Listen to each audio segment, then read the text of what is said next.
Ruskin said, great nations write their autobiographies in three manuscripts: the book of their deeds, the book of their words, and the book of their art. Not one of these books can be understood unless we read the two others, but of the three, the only trustworthy one is the last. On the whole, I think this is true.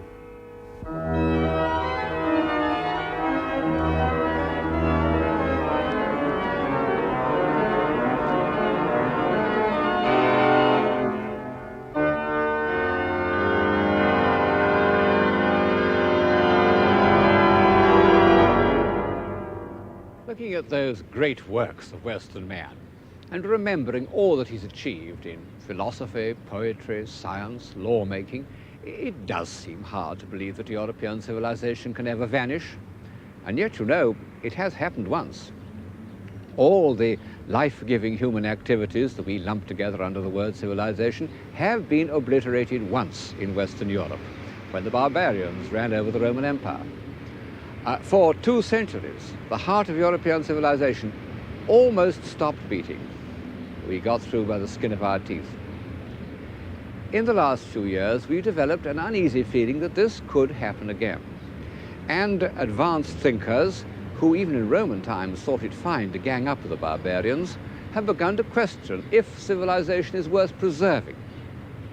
Well, this is why it seems to me a good moment to look at some of the ways in which man has shown himself to be an intelligent, creative, orderly, and compassionate animal. And the time to begin looking is the time when the old world of Greece and Rome had collapsed and the new world of Western Europe had not produced anything that one could call civilization. What is civilization? I don't know. I can't define it in abstract terms yet, but I think I can recognize it when I see it, and I'm looking at it now. If I had to say which was telling the truth about society, a speech by a minister of housing or the actual buildings put up in his time, I should believe the buildings. But this doesn't mean that the history of civilization is the history of art. Far from it. Great works of art can be produced in barbarous societies. In fact, the very narrowness of primitive society gives their ornamental art a peculiar concentration and vitality. At some time in the 9th century, one could have looked down into the river Seine and seen the prow of a Viking ship coming up the river. Looked at today, it's a powerful work of art. But to the mother of a family trying to settle down in her little hut, it would have seemed less agreeable, as menacing to her civilization as the periscope of a nuclear submarine.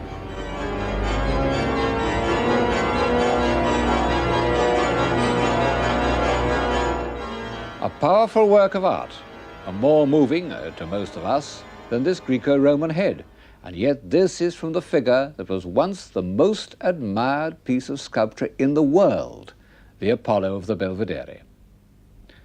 Well, whatever its merits as a work of art, the Apollo surely embodies a higher state of civilization than the Viking prow.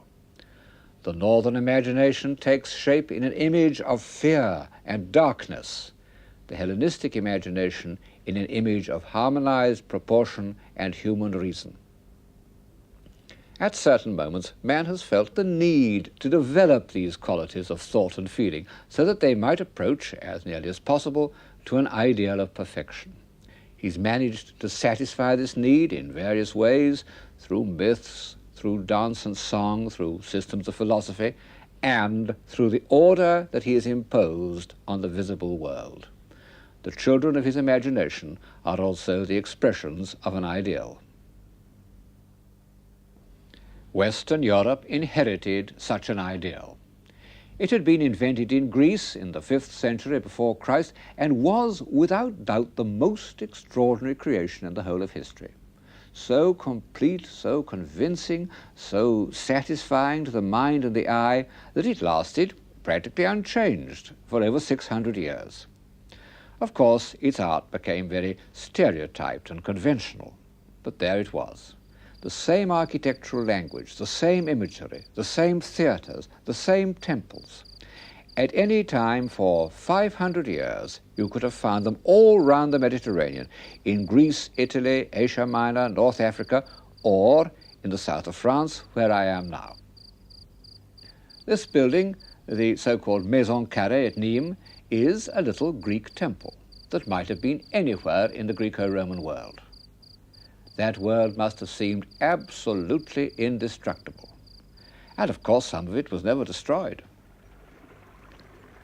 This aqueduct, not far from Nîmes, was materially beyond the destructive powers of the barbarians.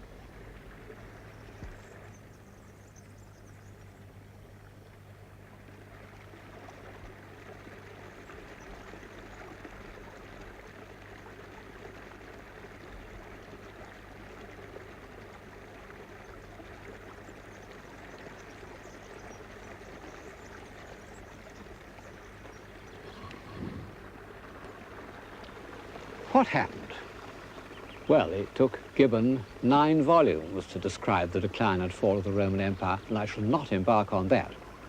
But thinking about this almost incredible episode does tell one something about the nature of civilization. It shows that however complex and solid it seems, it is actually quite fragile. It can be destroyed. What are its enemies?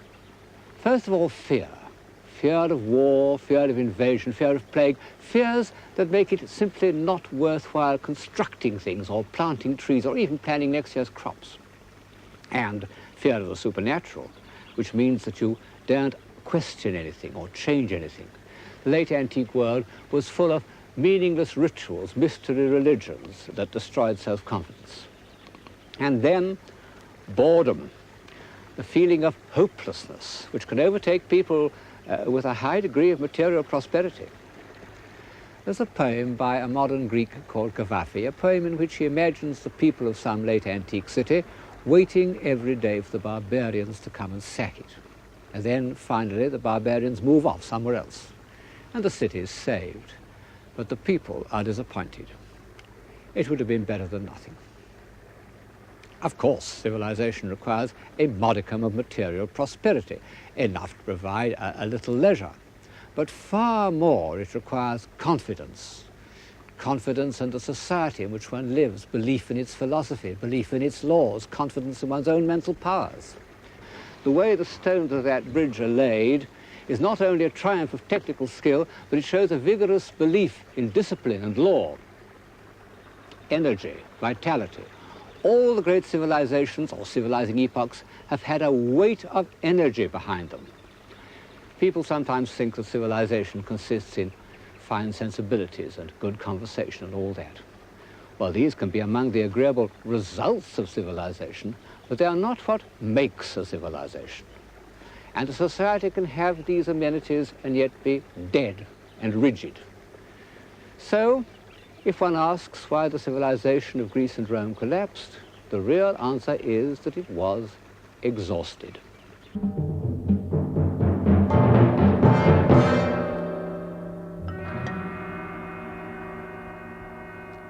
The barbarians, who'd been hammering at the borders of the Roman Empire throughout its whole history, finally crossed the Danube and the Rhine.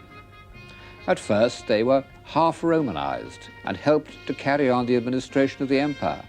But gradually, the great system broke down. And into Italy there poured successive waves of invaders who were destructively hostile to what they couldn't understand. I don't suppose they bothered to destroy the great buildings that were scattered all over the Roman world, but the idea of keeping them up never entered their heads. They preferred to live in prefabs and to let the old places fall down. Of course, here and there, life must have gone on in an apparently normal way for very much longer than one would expect. It always does. Civilization might have drifted downstream for a long time. But in the middle of the 7th century, there appeared from the south a new agent of destruction, Islam. There is one God, and Muhammad is his prophet, the simplest doctrine that has ever gained acceptance. And it gave to the prophet's followers the invincible solidarity that had once directed the legions of Rome.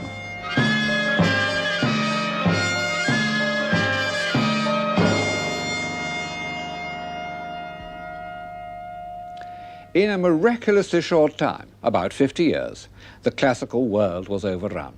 Only its bleached bones stood out against the Mediterranean sky. The old source of civilization was sealed off, and if a new civilization was to be born, it would have to face the Atlantic.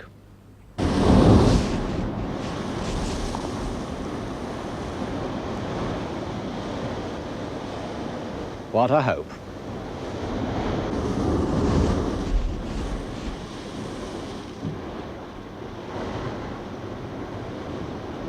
People sometimes tell me that they prefer barbarism to civilization.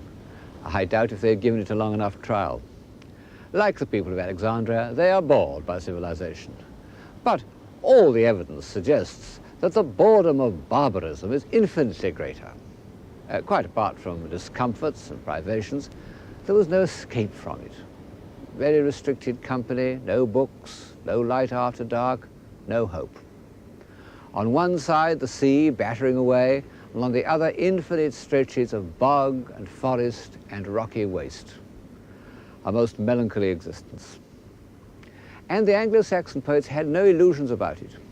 A wise man may grasp how ghastly it shall be when all this world's wealth standeth waste, even as now in many places over the earth. Walls stand wind-beaten, heavy with hoarfrost, ruined habitations. The Maker of men hath so marred this dwelling that human laughter is not heard about it, and idle stand those old giant works. Well, it was probably better to live on the very edge of the world than in the shadow of one of those old giant works, where at any moment you might be attacked by a new wave of marauders. Such at least was the view of the first Christians. They struggled on in search of the most inaccessible fringes of Cornwall, Ireland, or the Hebrides, and what places they found.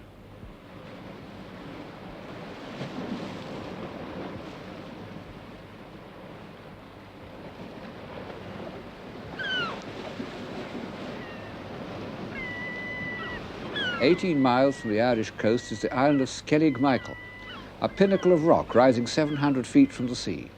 Even today, it's impossible to land except in fair weather. Yet, for 400 years, Christians found it a place of refuge. They made this stone causeway up its steep slopes, an extraordinary achievement of courage and tenacity.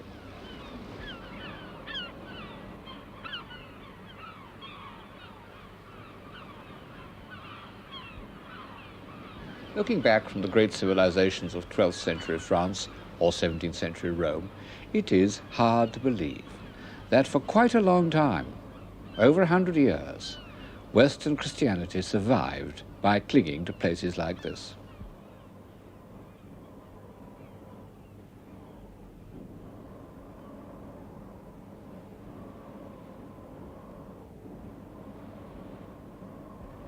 Just below the summit, on the only habitable fragment of land, they built their dry stone huts.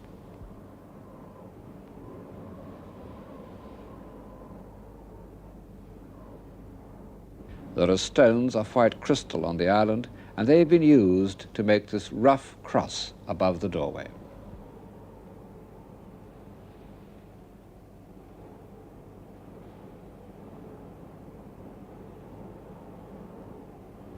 Of course, there was a pope in the ruined, beleaguered city of Rome, but the Celtic Church owed no allegiance to him. Here, these devoted transmitters of Christianity lived their uncomfortable, inward-turning lives, while the tides of barbarians ebbed and flowed across Europe.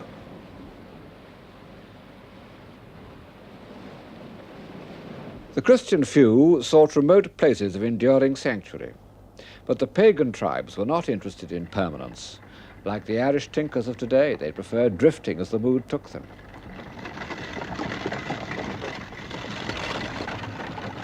All through the early Dark Ages, great masses of people were on the move, taking their animals and their possessions with them.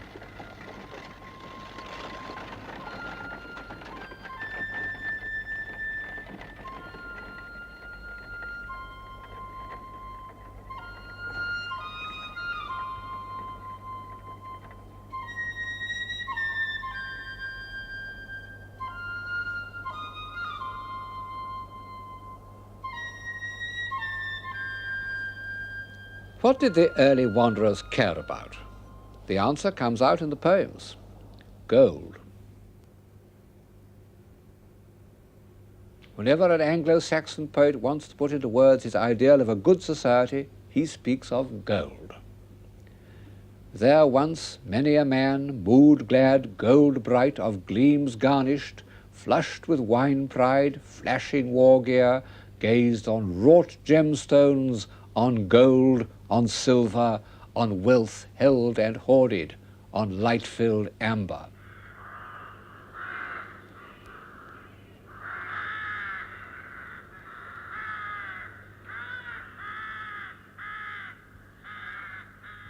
Struggling through the forest, battling with the waves, conscious chiefly of the animals and the birds that hung in the tangled branches, the barbarians were not interested in human beings.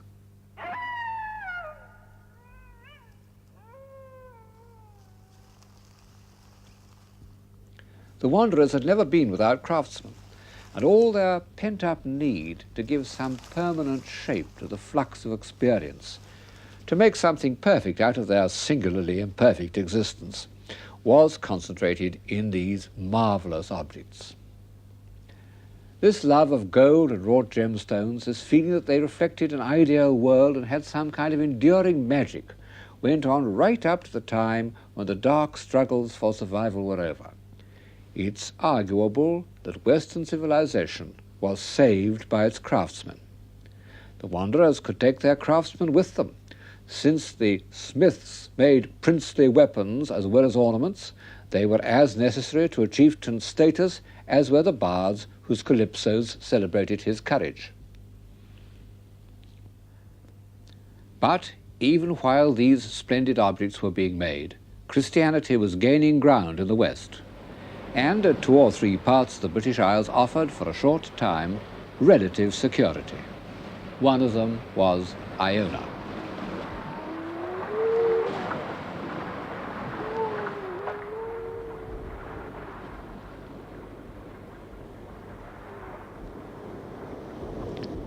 The Celtic missionaries are said to have preached to the seals, and the seals, with their usual curiosity, no doubt came up to listen.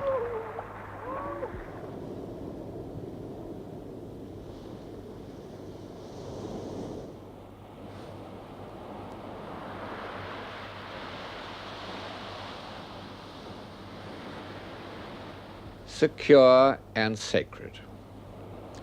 I never come to Iona, and I used to come here almost every year because when I was young my home was nearby, without the feeling some God is in this place. It's not as awe-inspiring as some other holy places in Delphi or Assisi, but Iona gives one, more than anywhere else I know, a sense of peace and inner freedom. What does it? The light, or the lie of the land, which, coming after the solemn hills of Mull, seems strangely like Greece, like Delos even? Or is it the memory of those holy men who kept Western civilization alive? Iona was founded by St. Columba, who came here from Ireland in the middle of the 6th century. It seems to have been a sacred spot before he came, and for 4 centuries it was the centre of Celtic Christianity.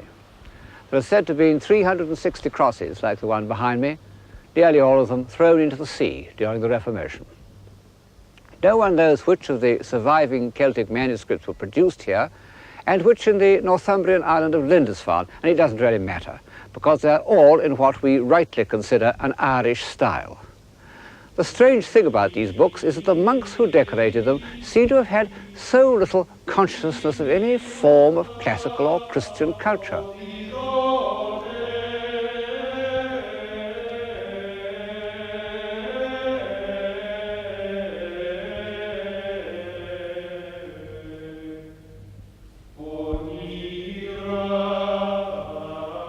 They're all gospel books, but they're almost devoid of Christian symbols, except for the fierce oriental-looking beasts who symbolize the 4 evangelists.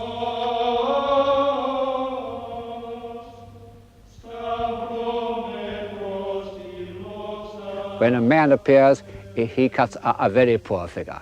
In this case, the scribe has thought it best to write in imago hominis, the image of a man. But the pages of pure ornament are almost the richest pieces of abstract decoration ever produced, more refined and elaborate than anything in Islamic art. We look at them for 10 seconds, then we pass on to something that we can interpret or read. But imagine if one couldn't read and had nothing else to look at for weeks at a time. Then these pages would have an almost hypnotic effect.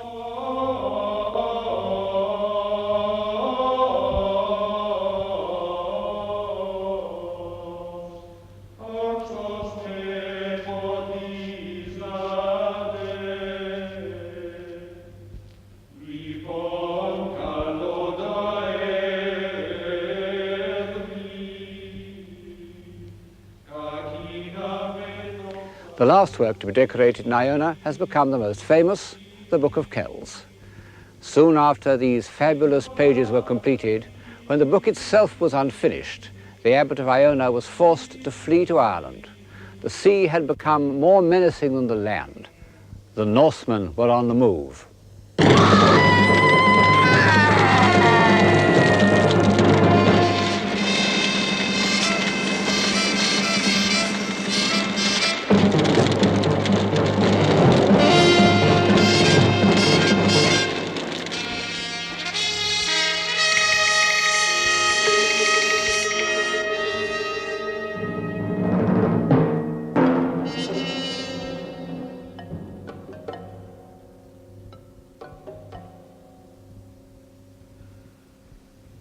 If there were 100 tongues in each head, said a contemporary Irish writer, they could not recount or narrate or enumerate or tell what all the Irish suffered of hardships and of injuring and of oppression in every house from those valiant, wrathful, purely pagan people.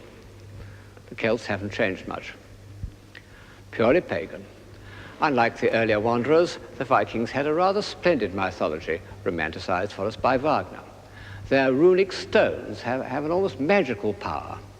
They were the last people of Europe to resist Christianity. There are Viking gravestones from quite late in the Middle Ages that have symbols of Wotan on one side and Christian symbols on the other, what's called hedging your bets. This is how they portrayed themselves on an engraved stone, sailing off in their ships, landing, fighting, looting. Of course, they were brutal and rapacious. All the same, they have a place in the story of European civilization because these pirates were not merely destructive. If one wants a symbol of Atlantic man, as opposed to Mediterranean man, a symbol to set against the Greek temple, then it must be the Viking ship. The Greek temple is solid, static, crystalline. The Viking ship is light, mobile, buoyant, floating like a water lily. The one beside me is 72 feet long, has a very shallow draft, only 3 foot. It belongs to the early period of Viking navigation when they still hugged the shore, hence the shallow draft. This is the ocean-going type. By the time it was built, and it's about 50 years later, the first one we saw, the Vikings were quartering the world.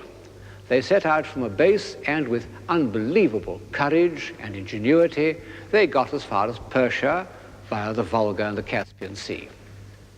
And then they returned home with all their loot in these open ships, including coins from Samarkand and even a Chinese Buddha.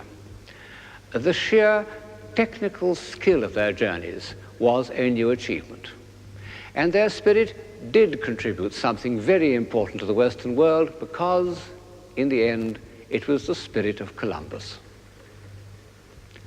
They were also considerable artists.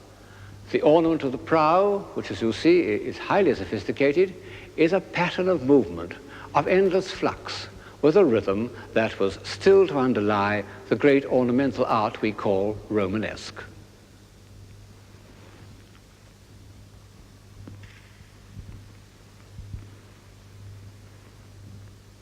When one also considers the Icelandic sagas, which are among the great books of the world, one must admit that the Norsemen produced a culture. But was it a civilization? Well, the monks of Lindisfarne wouldn't have said so, nor would Alfred the Great, nor the poor mother trying to settle down with her family on the banks of the Seine, whom I mentioned earlier. Civilization means something more than energy and will and creative power, something the early Norsemen hadn't got, but which, even in their time, was beginning to reappear in Western Europe.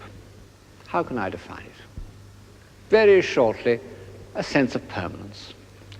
The wanderers and the invaders were in a continual state of flux. They didn't feel the need to look forward beyond the next march, or the next voyage, or the next battle. And for that reason, it didn't occur to them to build stone houses nor to write books. This is almost the only stone building that has survived from the 3 centuries after the fall of Rome, the baptistry at Poitiers. And as you see, it's pitifully crude. The builders, who have tried to use some elements of Roman architecture, capitals and pilasters and so forth, have no idea of their original intention. But at least this miserable construction was meant to last. It isn't just a wigwam. Civilized man also, it seems to me, must feel that he belongs somewhere in space and time, that he consciously looks forward and looks back. And for this he needs a minimum of stability, which was in Western Europe first achieved here in France, or as it then was, the Kingdom of the Franks. It was achieved by fighting. All the great civilizations in their early stages are based on success in war. And so it was with the Franks. Clovis and his successors not only conquered their enemies, but maintained themselves by cruelties and tortures, remarkable even by the standards of the last 30 years. Fighting, fighting, fighting. These 9th century drawings make it look less beastly than it was. Incidentally, they show, almost for the first time, that the horsemen have stirrups, and people who like mechanical explanations for historical events maintained that this was the reason why the Frankish cavalry was victorious. One sometimes feels that the 7th and 8th centuries were like a prolonged Western, and the resemblance is made more vivid by the presence already in the 8th century of our old friends, the sheriff and the marshal. But it was really far more horrible, because unredeemed by any trace of sentiment or chivalry. But fighting was necessary. Without Charles Martel's victory over the Moors here at Poitiers in 732, Western civilization might never have existed. And without Charlemagne's tireless campaigning, we should never have had the notion of a united Europe. We got through by the skin of our teeth.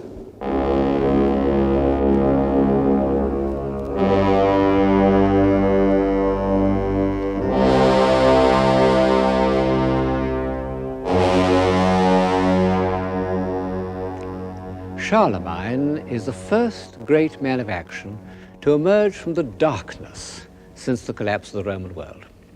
He became a subject of myth and legend.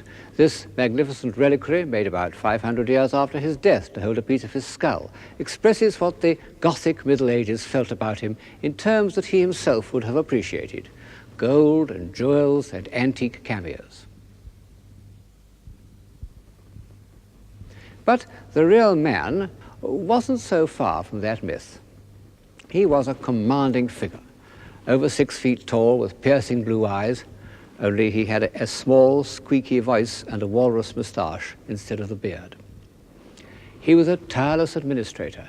The lands he conquered, Bavaria, Saxony, Lombardy, were organized beyond the capacities of a barbarous people. His empire was an artificial creation. Yet, the old idea that he saved civilization isn't so far wrong, because it was through him that the Atlantic world re-established contact with the ancient culture of the Mediterranean world. There were great disorders after his death, but no more skin of our teeth. Civilization had come through. How did he do it? Well, first of all, with the help of an outstanding teacher and librarian named Alcuin of York, he collected books and had them copied. People don't always realize that only 3 or 4 antique manuscripts of the Latin authors are still in existence. Our whole knowledge of ancient literature is due to the collecting and copying that began under Charlemagne. And this is the more extraordinary when one remembers that for over 500 years, practically no lay person, from kings and emperors downwards, could read or write. Charlemagne learned to read, but he never could write. He said he couldn't get the hang of it. Alfred the Great, who was an exceptionally clever man, seems to have taught himself to read at the age of 40, and was the author of several books, although they were probably dictated in a kind of seminar. Great men, even ecclesiastics, normally dictated to their secretaries as they do today, and as you may see one of them doing in this 10th century illustration. Of course, most of the higher clergy could read, and the pictures of the evangelists, which are the favorite, often the only illustrations in early manuscripts, become in the 10th century a kind of assertion of this almost divine accomplishment. This ivory is a glorification of writing, with its inspired concentration of St. Gregory and its 3 smug little scribes below. In copying these manuscripts, Charlemagne's scribes arrived at the most beautiful lettering ever invented. Also the most practical, so that when the Renaissance humanists wanted to find a clearer and more elegant substitute for the crabbed Gothic script, they revived the Carolingian. And so it has survived in more or less the same form until the present day. Charlemagne's adoption of the imperial idea led him to look not only at antique civilization, but at its strange posthumous existence in what we call the Byzantine Empire.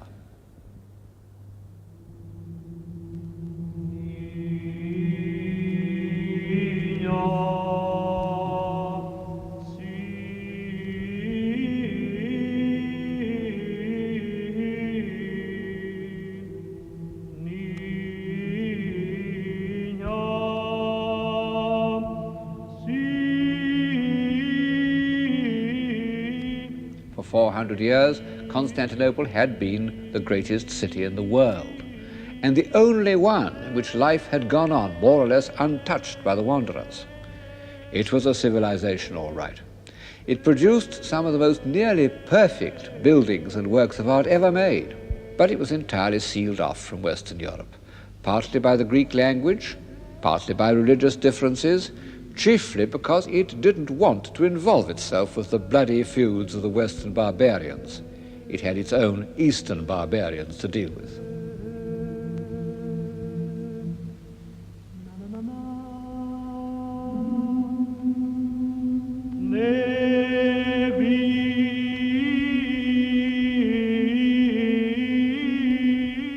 I am in the church of San Vitale at Ravenna, which for a part of the 5th and 6th centuries was the seat of the Byzantine court.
Charlemagne came here on his way back from Rome.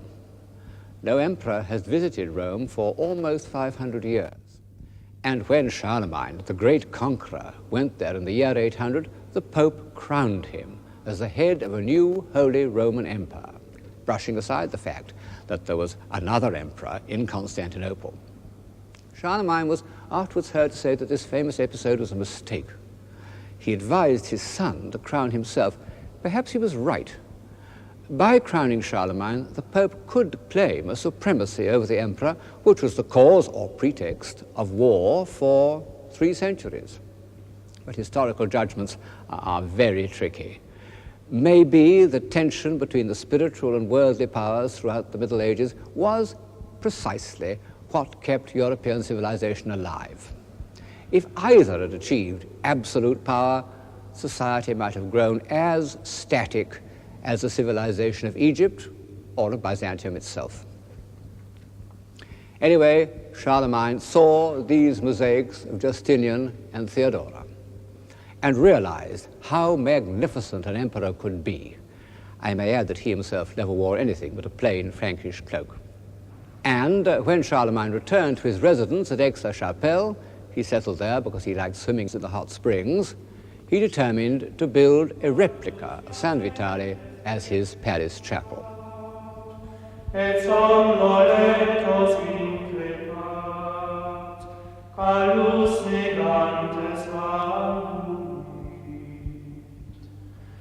callo cadentes viselit, eglis salus refunditur, mucro latronis fonditur, lapsis fides revertitur. Iesu labantes respicie, et nos vivendo corrige, si respicis lapsis. Those mosaics are a reconstruction done in the 19th century. And we can see that by comparison with Ravenna, the octagon at Aix is rather stiff and monotonous. But those magnificent iron grills, which were made locally, are an impressive technical achievement. In nostra vox primum solet, et vota solvamus And when one thinks that nearly all the buildings in northern Europe, including the greater part of Charlemagne's palace, were of wood, and that such stone buildings as existed were the converted husks of Roman remains, it is the most extraordinary feat.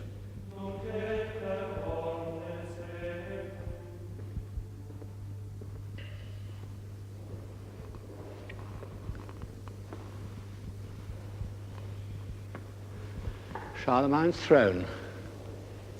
Of course, the craftsmen who made those grills may have come from the East, because under Charlemagne, Europe was once more in touch with the outside world.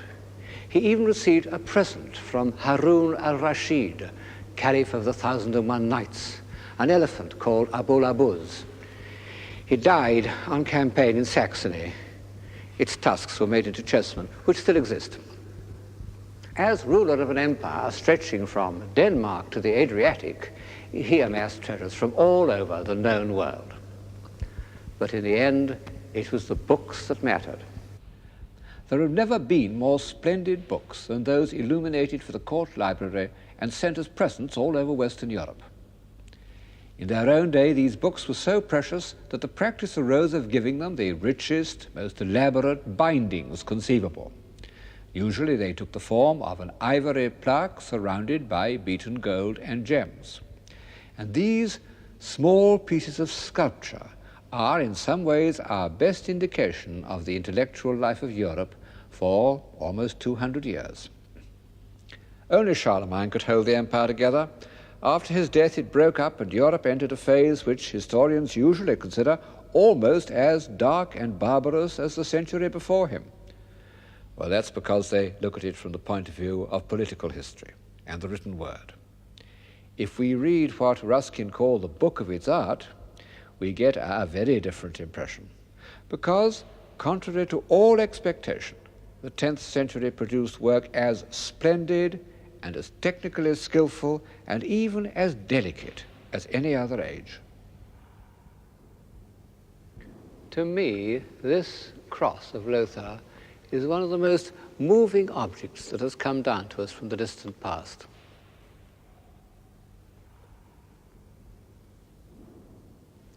On the front, there's a beautiful assertion of imperial status. At the center of these gems and gold filigree is a cameo of the Emperor Augustus, an image of political imperium at its most civilized. On the back, there's a flat piece of silver.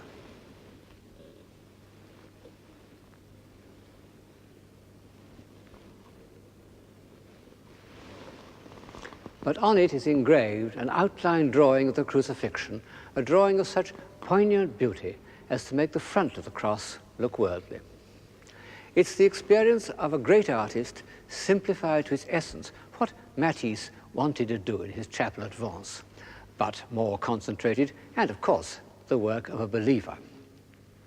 We've grown so used to the idea that the crucifixion is the supreme symbol of Christianity that it's a shock to realize how late in the history of Christian art its power was recognized. In the first 6 centuries, the crucifixion is practically never represented. And the earliest example, on the doors of Santa Sabina in Rome, it's stuck away in a corner, almost out of sight. It's not only obscure, but unmoving. The simple fact is that the early church needed converts. And from this point of view, the crucifixion was not an encouraging subject. So early Christian art is concerned with miracles, healings, water into wine, and with hopeful aspects of the faith, such as the ascension and the resurrection. The few surviving crucifixions of the early church make no attempt to touch our emotions. It was the 10th century, that despised and rejected epoch of European history, which made the crucifixion into a moving symbol of the Christian faith.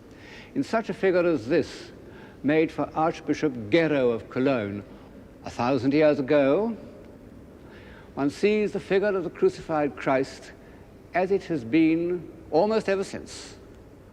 The upstretched arms, the sunken head, the poignant twist of the body.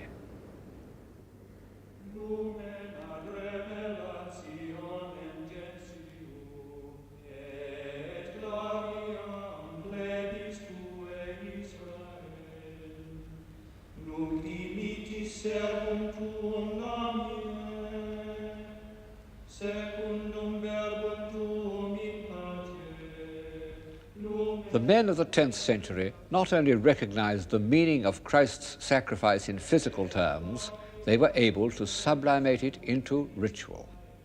The evidence of book illustrations at Ivory's shows for the first time a consciousness of the symbolic power of the Mass.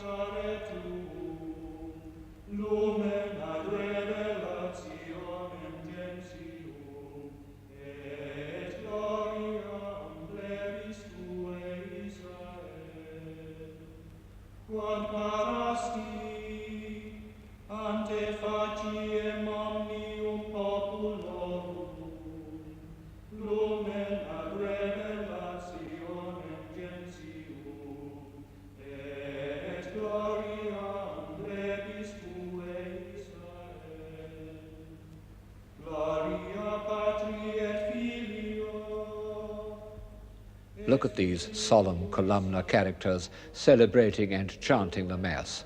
Are they not, almost literally, pillars of a great new establishment?